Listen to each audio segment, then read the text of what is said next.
Et vous écoutez le Grand Matin Week-end sur Sud Radio, il est 8h18. Il n'est pas tout à fait la même heure du côté de Kiev, mais l'heure est surtout à l'inquiétude, puisque après les États-Unis, c'est au tour de la République fédérale d'Allemagne d'appeler ses ressortissants à quitter le pays. 100 000 soldats russes s'entraînent toujours, s'exercent toujours à la frontière ukrainienne.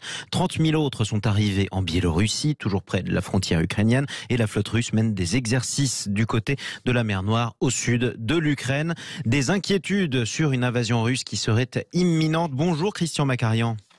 Bonjour. Vous êtes éditorialiste en politique internationale. Est-ce qu'on a raison de craindre une invasion ? Est-ce que c'est un énorme coup de bluff ? Alors, il y a des deux. C'est ça la complication. Pour répondre clairement à votre question, on a raison de craindre une invasion parce qu'on ne connaît pas les plans de Poutine. On ne connaît pas son degré réel de détermination à passer à l'action. Et puis surtout, quand on fait monter la pression à ce niveau-là, on est à la merci d'un prétexte, un petit incident qui peut tout déclencher. Une étincelle peut suffire. Bon, première partie de la réponse. Mais deuxièmement, il y a du bluff. Et il y a du bluff des deux côtés, y compris du côté de Biden.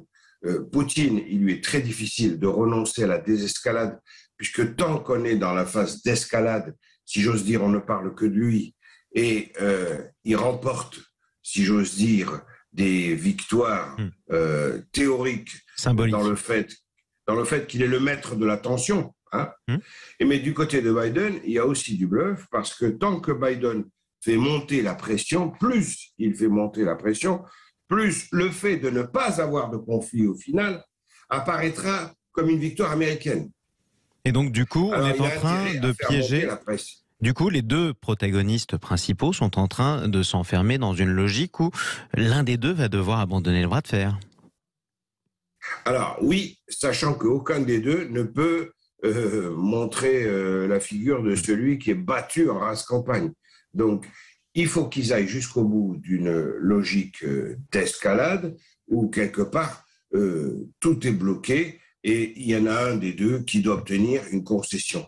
Et la seule concession, c'est là que le problème est assez dramatique, qui peut être faite, c'est au détriment de l'Ukraine. Il faut que le régime ukrainien fasse une concession aux Russes pour que Poutine semble sortir avec une victoire de cette crise-là et que les Américains, eux, se contenteront à ce moment-là de dire qu'ils ont sauvé la paix. C'est ça. Sauf que vous avez parlé du régime ukrainien. A priori, le président est élu démocratiquement.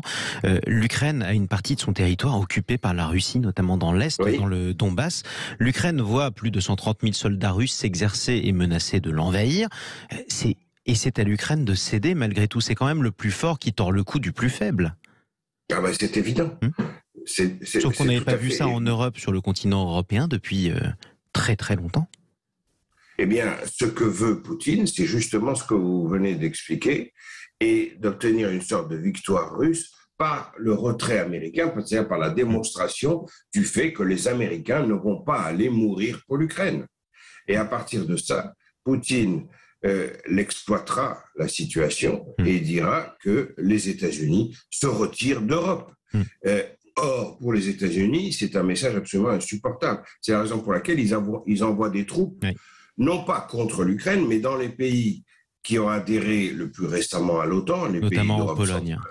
Voilà, exactement, pour rassurer les alliés qui sont au point de contact avec la Russie. Et il se trouve effectivement qu'officiellement, l'Ukraine n'est pas alliée, en tout cas ne fait pas partie de l'OTAN. C'est la raison pour laquelle, d'ailleurs, elle se retrouve menacée d'une invasion. Merci beaucoup, Christian Macarian.